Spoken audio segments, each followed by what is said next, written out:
டென்டூட்ஸ் மக்களுக்கு வணக்கம். இன்னைக்கு நம்மளோட ஷோல எதை பத்தி பேச போறோம் அப்படின்னா, நம்ம மட்டும் கிடையாது, எந்த சோஷியல் மீடியாவை திறந்தாலும் இந்த நியூஸ் தான் இன்னைக்கு ரொம்ப ஹாட் டாபிக்கா போய்கிட்டு இருக்கு. சோஷியல் மீடியா மட்டும் கிடையாது, டிவியை திறந்தாலே பிரேக்கிங்ல இந்த நியூஸ் தான் போய்கிட்டு இருக்கு. இது ஆல்ரெடி அரசல் புரசலா எல்லாருக்குமே தெரிஞ்சாலும் கூட அஃபிஷியலான ஒரு அனௌன்ஸ்மெண்ட் அப்படின்னா அது இன்னைக்கு தான் நடந்திருக்கு. ஸோ அதை பத்தி தான் எல்லா மீடியாக்களும் பேசிட்டு இருக்காங்க. ஸோ சினிமா வட்டாரத்திலையும் சரி, அரசியலும் சரி, எல்லாருமே இந்த ஒரு விஷயத்து மேலதான் இன்னைக்கு ஃபோக்கஸ்டா இருக்காங்க. அது என்ன அப்படின்றது உங்களுக்கே தெரியும். ஓபிஎஸ் அவர்கள், அதாவது அதிமுகவுடைய முன்னாள் அமைச்சர் ஓபிஎஸ் இப்போ திமுகல போய் இணைஞ்சிட்டாரு. அவர் மட்டும் இல்லாம அவரோட ஒரு சில ஆதரவாளர்கள், அவரோட பையன் உட்பட சேர்ந்து எல்லாரும் போயிட்டு திமுகல இணைஞ்சிட்டாங்க. ஏற்கனவே அதிமுகல முன்னாள் மூத்த அமைச்சரா இருந்த செங்கோட்டையன் அவர்கள் தாவேக்கால போய் இணைஞ்சாரு. அதுவே மிகப்பெரிய ஒரு பேசு பொருளா இருந்தது. சரி, ஒரு புது கட்சியில போய் அவர் இணைஞ்சிருக்காரு அப்படின்னா அது கூட ஓகே அப்படின்னு சொல்லலாம். ஆனா ஓபிஎஸ் அவர்கள் ஏற்கனவே திமுக ஆளும் கட்சியா இருக்கும்போது ஓபிஎஸ் அவர்கள் எதிர்கட்சியா இருந்திருக்காரு. சோ எதிர்கட்சியா இருந்து பல விமர்சனங்களை, பல கண்டனங்களை முன் வச்சிருக்காரு திமுகவை பத்தி. சோ ஏற்கனவே அதிமுகவுல ஓபிஎஸ் அப்படிங்கிற பேர் ரொம்ப கொடிகட்டி பறந்துகிட்டு இருந்தது ஒரு சில காலகட்டத்துல. அதாவது முன்னாள் முதலமைச்சர் ஜெயலலிதாவுடைய மறைவுக்கு பின்னாடி அதிமுக அப்படிங்கிறது சீசா மாதிரி தான் ஆடிக்கிட்டே இருந்தது. சோ நிலையான ஒரு அரசியல் கட்சியா அது இல்லாத ஒரு இடமாவே தான் இருந்தது. மக்கள் கிட்ட ஓரளவுக்காவது அதிமுகன்ற பேர் இருந்தது, அந்த நினைப்பு இருந்தது அப்படின்னா ஓபிஎஸும் இபிஎஸும் ஒன்னா சேர்ந்து செயல்படும் போது அதிமுக ஒரு கட்சியா மக்களுக்கு தெரிய வந்தது. சோ இது இருக்கு இன்னும் அப்படின்ற மாதிரி ஒரு எண்ணத்துல தான் மக்கள் இருந்தாங்க. ஏன் அப்படின்னா எம்ஜிஆர் அவர்களால் ஆரம்பிக்கப்பட்ட கட்சி, ஜெயலலிதா அவர்களால் வளர்த்தெடுக்கப்பட்ட ஒரு கட்சி. சோ இந்த கட்சி ரொம்ப கஷ்டப்பட்டு ஒரு அடிநிலையில இருந்து ஆரம்பிச்சிருக்காங்க. அதுக்கப்புறம் அதை இந்த அளவுக்கு வளர்க்கறதுக்காக ஜெயலலிதா அம்மா ரொம்ப கஷ்டப்பட்டு வளர்த்திருந்தாங்க. ஒரு பெண்ணா தனியா நின்று இந்த தமிழ்நாட்டையே தன்னோட கைக்குள்ள வச்சு அவ்வளோ மகளிருக்கு உதவிகள் பண்ணாங்க. மொத்த உலக நாடுகளும் திரும்பி பார்க்கக்கூடிய அளவுக்கு ஒரு சர்வாதிகாரம் உள்ள ஒரு ஆட்சியெல்லாம் அவங்க பண்ணியிருக்காங்க. அந்த அளவுக்கு இந்த கட்சி பெயர் போன ஒரு கட்சி அதிமுக. அது ஒரு சாதாரண கட்சியே இல்லை. ஸோ இதுக்கு ஒரு நிகரான ஒரு போட்டியா திமுகவும் இருந்தாங்க. ஸோ தமிழ்நாட்டை தொடர்ந்து ஆண்டுகிட்டு இருக்க கட்சி திராவிட கட்சிகள் மட்டும்தான். இப்போ மூணாவதா நிறைய கட்சிகள் வர ஆரம்பிச்சிருச்சு. அது எல்லாமே நமக்கு தெரியும். வந்துருச்சு, ஆரம்பிச்சிருச்சுன்னு சொல்ல முடியாது. எல்லா கட்சிகளும் ஆரம்பிச்சு இப்ப எலெக்ஷனுக்கு எல்லாரும் ரெடியா இருக்காங்க. சோ இந்த மாதிரி நேரத்துல அதிமுக பல வகையில விரிசல் பட்டு உடைந்து உட்கட்சி பூசல் நிறைய நடந்து, சோ அதுக்கப்புறம் இபிஎஸ் ஓபிஎஸ் தனித்தனியா இருக்க ஆரம்பிச்சாங்க. தனித்தனியா தன்னோட கட்சியை நடத்த ஆரம்பிச்சாங்க. ஓபிஎஸ் என்ன பண்ணாரு அப்படின்னா அப்படியே பாஜகல போயிட்டு கூட்டணி வச்சு ஒரு எலெக்ஷனை ஃபேஸ் பண்ணாரு. அதுக்கப்புறம் திரும்பவும் இபிஎஸ் போயிட்டு பாஜக கூட கூட்டணி வச்சு அமித்ஷா கூட சேர்ந்துக்கிட்டாரு. சோ இந்த மாதிரி பல விஷயங்கள் நடந்துகிட்டு இருந்தது அதிமுகல. அதிமுகவுல ஃபர்ஸ்ட் இபிஎஸ் போயிட்டு பாஜக கூட கூட்டணி வச்சது பெரும்பாலான தொண்டர்களுக்கும் நிர்வாகிகளுக்கும் பிடிக்காம தான் இருந்தது. எதுக்காக இபிஎஸ் போயிட்டு பாஜக கூட கூட்டணி வச்சாரு, அவங்க சொல்றதெல்லாம் கேட்டாரு அப்படின்னா, இபிஎஸ் நிறைய பெரிய பெரிய ஊழல்கள்லையும் பிரச்சனைகள்லையும் மாட்டிட்டு இருக்காரு. அவர் மட்டும் கிடையாது, அவரோட சம்மதி வீடும் சேர்ந்து மாட்டிக்கிட்டு இருக்கு. அதுல இருந்தெல்லாம் தப்பிக்கிறதுக்காக தான் அமித்ஷா கூட போயிட்டு இவர் கூட்டணிலாம் வச்சு பேச்சுவார்த்தை நடத்தி அதுக்கப்புறம் கூட்டணியை உறுதி செஞ்சாங்க.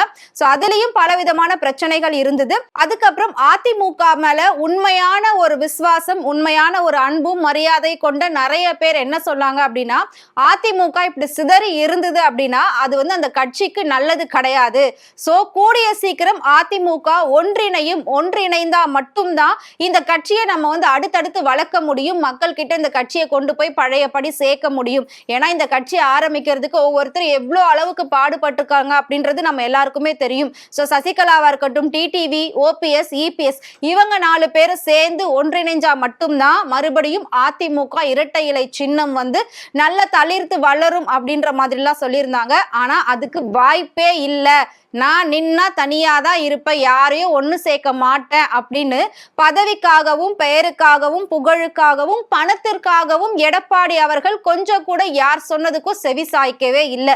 என்னோட வழி தனி வழி அப்படின்னு சொல்லி ஒரு தவறான பாதையிலே தான் போய்கிட்டு இருக்காரு. இப்ப வரைக்கும் அதிமுக அப்படிங்கிறது மக்கள் கிட்ட எம்ஜிஆர் அவர்களுக்காகவும் ஜெயலலிதா அவர்களுக்காகவும் தான் அந்த பேர் இருக்கே தவிர இபிஎஸ்காகவோ இல்ல சசிகலாக்காகவோ இல்ல டிடிவிக்காகவோ யாருக்காகவும் அந்த பேர் கிடையவே கிடையாது.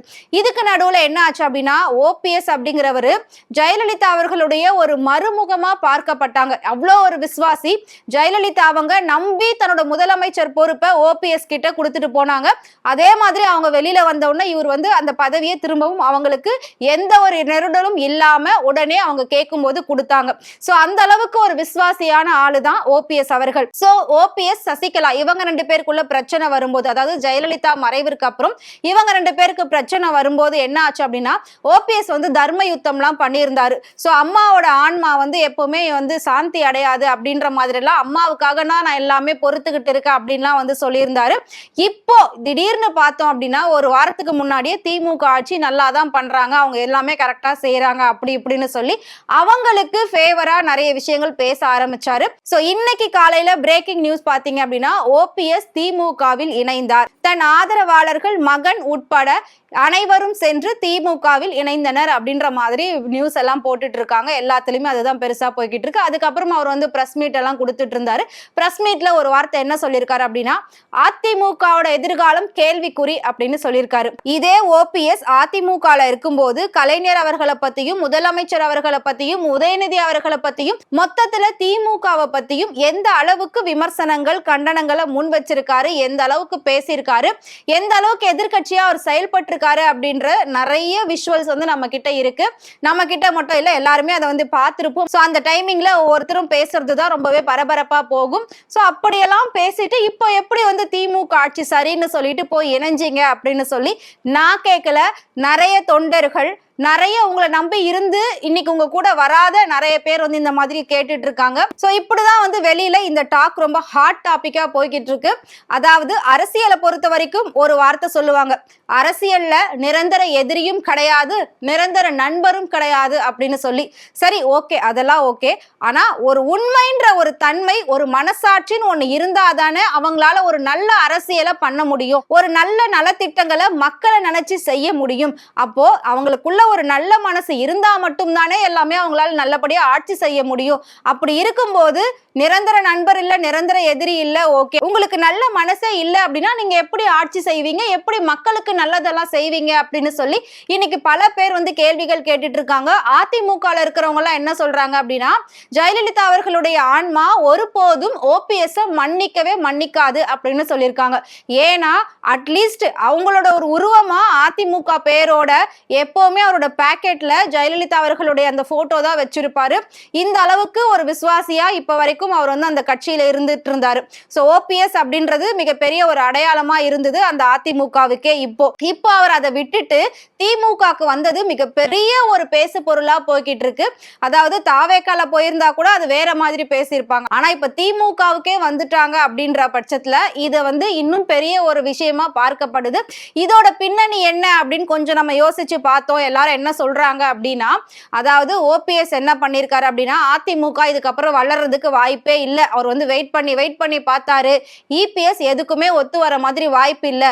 இப்படியே இருந்தோம்னா எலெக்ஷன்ல நமக்கு எந்த ஒரு சீட்டும் கிடைக்காது, எம்எல்ஏ சீட்டு கூட இல்லாம போயிடும். சோ நம்மளோட பதவியையும் நம்மளோட பெயர் புகழ் இதை தக்க வச்சுக்கணும் அப்படின்னா நாம ஜெயிக்கிற குதிரை மேல மட்டும்தான் சவாரி பண்ணணும் அப்படின்றத அவர் முடிவு பண்ணி திமுகக்கு வந்துட்டாரு. இப்ப திமுகக்கு வந்ததுக்கு அப்புறமா கண்டிப்பா அவர் ஒரு எம்பி சீட்டு வாங்கிப்பாரு, தன்னோட பையனுக்கு கண்டிப்பா ஒரு எம்எல்ஏ சீட்டு இங்க வாங்கி கொடுத்துருவாரு. தன்னை நம்பி வந்த ஒரு சிலருக்கும் எம்எல்ஏ சீட் எல்லாம் வாங்கி கொடுத்துட்டு இவர் ஒரு இடத்துல செட்டில் ஆயிடுவாரு. சோ எது எப்படி போனா பரவாயில்லப்பா, என்ன நான் காப்பாத்திக்கிறேன், எனக்கு என்னோட சுயநலம் தான் முக்கியம், எனக்கு என்னோட தனி பெயர் புகழ் இதெல்லாம் தான் முக்கியம், இதை நான் விட்டு கொடுக்க மாட்டேன், இதுக்கு எந்த கட்சியா இருந்தா என்ன, சோ ஜெயிக்கிறது யாரோ நான் அங்க போய் சேர்ந்துக்கிறேன், அங்கதான் நான் இருப்பேன், மத்தபடி என்னால எந்த கட்சிக்காகவும் இல்லாத ஒரு கட்சிக்காக போராட முடியாது அப்படின்ட்டு எல்லாத்தையும் விட்டு கொடுத்துட்டு தூக்கி எறிஞ்சிட்டு திமுகல போய் இணைஞ்சிட்டாரு ஓபிஎஸ். சோ அதுதான் மிகப்பெரிய ஒரு பேசு பொருளா போய்கிட்டு இருக்கு. ஓபிஎஸ் தன்னோட மகனையும் சேர்த்து அங்க கூட்டிட்டு போயிருக்காரு. சோ இதுவும் வந்து குடும்ப அரசியல்னு சொல்லி இதே வாயால எத்தனையோ தடவை வந்து திமுகவை விமர்சனம் பண்ணி பேசியிருக்காரு. இப்ப அவர் பண்ணிக்கிட்டு இருக்கிறது என்ன அரசியல் அப்படின்னே நமக்கு தெரியல. இது வந்து நம்ம கேள்வி கேட்கறது கிடையாது, தொண்டர்கள் எல்லாம் கேட்டுட்டு இருக்காங்க. ஏன்னா அதிமுகல நிறைய பேர் ஆதங்கம் இருக்கும் இல்லையா, சோ அந்த பேச்சுகள் எல்லாத்தையும் தான், அந்த பாயிண்ட்ஸ் தான் இப்ப நான் எடுத்து பேசிட்டு இருக்கேன். சோ ஓபிஎஸ் அவர்கள் அதிமுகவுல இருந்து திமுகவுக்கு போனது சரியா தவறா அப்படிங்கறத மறக்காம எங்களுக்கு கமெண்ட் பாக்ஸ்ல கமெண்ட் பண்ணுங்க. இதே மாதிரி அரசியல் பத்தியும் சினிமா பத்தியும் நிறைய இன்ட்ரெஸ்டிங்கான விஷயங்கள் டே பை டே நீங்க தெரிஞ்சுக்கணும் அப்படின்னு நினைச்சீங்கன்னா மறக்காம ஃப்ரெண்ட் சேனலை ஃபாலோ பண்ணிக்கோங்க.